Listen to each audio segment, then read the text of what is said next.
তেলের পিঠা খেতে মন চাইলে মাত্র 10 মিনিটেই ময়দা বা গমের আটা দিয়ে ঝটপট ফুলকো ফুলকো এই পিঠাগুলো তৈরি করে নিতে পারবেন।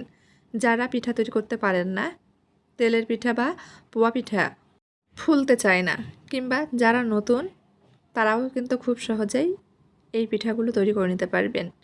একসঙ্গে অনেকগুলো তেলের পিঠা তৈরি করে নিতে পারবেন। আসসালামু আলাইকুম, কেমন আছেন আপনারা সবাই? আশা করছি সবাই অনেক বেশি ভালো আছেন। সবাইকে আবারও একবার আমন্ত্রণ করছি সাদামাটা রান্নাঘর অ্যান্ড ব্লগসের আরেকটি নতুন ভিডিও দেখার জন্য। আজকে আমি আপনাদের মাঝে গমের আটা দিয়ে, যে আটা দিয়ে আমরা রুটি খাই, সেই আটা দিয়ে 10 মিনিটেই পোয়া পিঠা রেসিপিটি শেয়ার করছি। আপনারা চাইলে এর পরিবর্তে ময়দাটাও ব্যবহার করতে পারেন। চুলার উপর ফ্রাই প্যান বসে দিয়েছি, দিয়ে দিচ্ছি 1.5 চামচ মতো ঘি। ঘি গরম করে নিয়েছি। চায়ের কাপে মেপে 1 কাপ ভর্তি করে 1 কাপ মতো আটা দিয়ে দিয়েছি। আবারও বলছি, আমি আজকের পোয়া পিঠা আটা দিয়ে তৈরি করব। চুলার আঁচ লো হিটে করে রেখে অনবরত নেড়েচেড়ে 2 থেকে 3 মিনিট মতো আটা ভেজে নেব। গ্যারান্টি দিয়ে বলছি, এভাবে পোয়া পিঠা তৈরি করলে সবগুলো পিঠাই কিন্তু ফুলকো ফুলকো হবে। ভিডিওটি স্কিপ করে না দেখে কিভাবে তৈরি করছি, ফুল ভিডিও দেখলে আপনিও কিন্তু খুব সহজে এই পিঠাগুলো তৈরি করে নিতে পারবেন।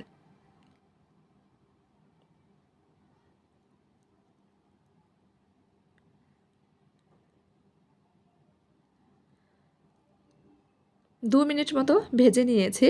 দিয়ে দিচ্ছি ছোট চামচ দিয়ে মেপে 3 চামচ মতো গুঁড়া দুধ। গুঁড়া দুধ অপশনাল, চাইলে স্কিপ করতে পারেন, তবে দিলে খেতে বেশি ভালো লাগে।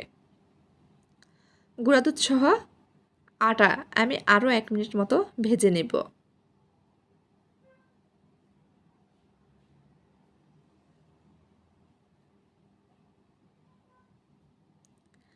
ভেজে নিয়েছি। দিয়ে দিচ্ছি হাফ কাপ মতো চিনি। এখানে আমি 1 কাপ আটার জন্য হাফ কাপ চিনি ব্যবহার করেছি।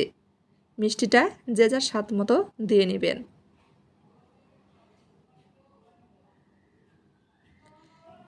চিনি সহ আটা আরও 1 মিনিট মতো ভেজে নেব। ভেজে নিয়েছি। যে কাপ দিয়ে মেপে আটা নিয়েছি, সেই কাপ দিয়ে মেপে 1.5 কাপ মতো পানি দিয়ে দিচ্ছি। তবে পানিটা একবারে দিচ্ছি না, অল্প অল্প করে দিচ্ছি আর নেড়েচেড়ে মিশিয়ে নিচ্ছি। 1 কাপ আটার জন্য এখানে আমি 1.5 কাপ পরিমাণ পানি ব্যবহার করেছি। চুলার আঁচ কিন্তু লো হিটে করে রেখেই ডোটা তৈরি করে নিতে হবে।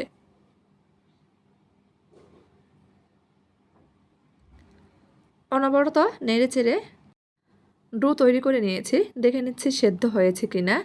খুব ভালোভাবে সেদ্ধ হয়ে গেছে। চুলা বন্ধ করে দিয়েছি। একটা বোলের মধ্যে উঠিয়ে নিচ্ছি। উঠিয়ে হালকা ঠান্ডা করে নিয়েছি। এখন খুব ভালোভাবে মথে নিব।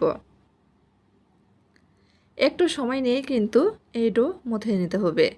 আমি প্রায় 3 থেকে 4 মিনিট মতো মথে নিয়েছি।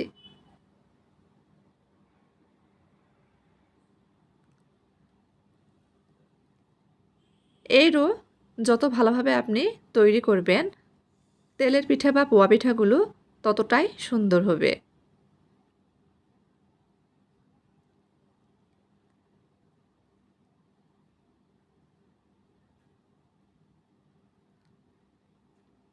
প্রায় 3 মিনিট মতো মথে সফট ডো তৈরি করে নিয়েছি। দেখেন কতটা নরম হয়েছে। এখন এই ডোটা আমি 2টা ভাগে ভাগ করে নিচ্ছি।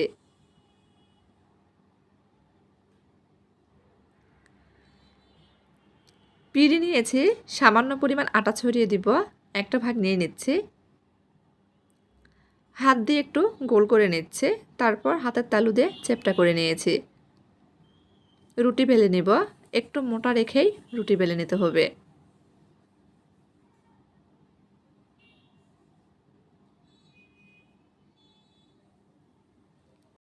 বড় একটা রুটি বেলে নিয়েছি, দেখিয়ে দিচ্ছি কতটা মোটা রেখেছি। অনেক বেশি পাতলা করে কিন্তু রুটি বেলে নেওয়া যাবে না। এখন একটা গ্লাস নিয়েছি, গ্লাস দিয়ে রুটি থেকে ছোট ছোট করে লেচি কেটে নিচ্ছি। এতে করে কিন্তু প্রত্যেকটা পিঠাই একই সমান হবে, দেখতে ভালো লাগবে। রুটির বাড়তি অংশ আবারও বেলে এভাবে লেচি কেটে নেব। আমি সবগুলো লেচি কেটে নিয়েছি বা পিঠা তৈরি করে নিয়েছি। এখন এগুলো ভেজে নেওয়ার পালা।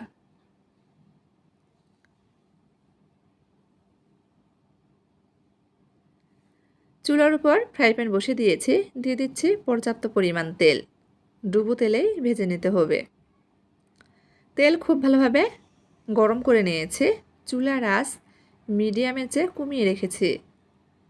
এখন একটা একটা করে পিঠা তেলের মধ্যে দিয়ে দিচ্ছি।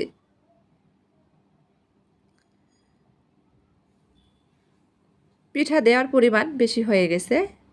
দেখেন পিঠাগুলো কিন্তু ফুলে উপরে ভেসে উঠছে। তবে আমি অনেক বেশি পরিমাণে পিঠা দিয়ে দিয়েছি, জায়গা হচ্ছিল না। অফ ক্যামেরাতে কয়েকটা পিঠা উঠিয়ে নিয়েছি। উল্টিয়ে পাল্টিয়ে ভেজে নিচ্ছি। প্রত্যেকটা পিঠাই কিন্তু এরকম ফুলকো ফুলকো হবে।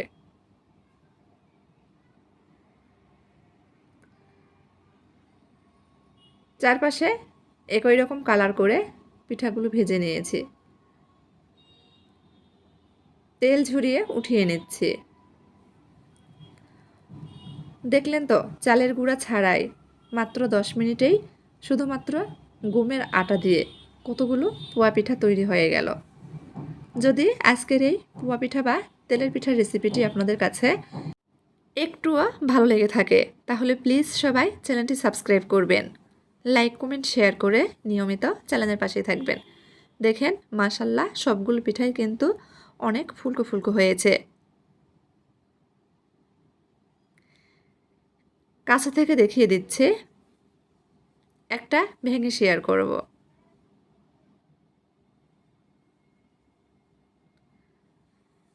আশা করছি রেসিপিটা আপনাদের কাছে একটু হলেও ভালো লেগেছে। যদি ভালো লেগে থাকে প্লিজ একটা লাইক দিয়ে দিবেন। দেখেন কতটা ফুলকো হয়েছে, দেখেই বোঝা যাচ্ছে।